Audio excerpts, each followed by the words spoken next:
这一次这部电影，文心有唱电影主题曲，是是不是？是。前面有一开始我们忽略了这个资料。对。好，那个阿健老师，冷静。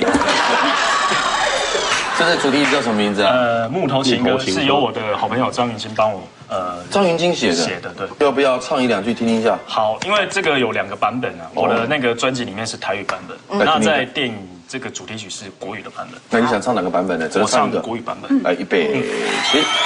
插头的人，插头的情歌，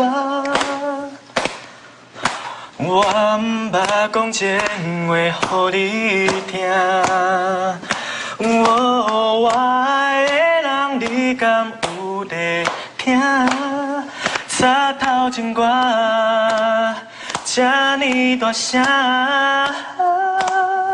哎呦，谢谢。这个国语啊，副歌啊，刚整段都是副歌。对，那你刚才说你为什么要说台语就好了？对呀，还让我选情歌国语。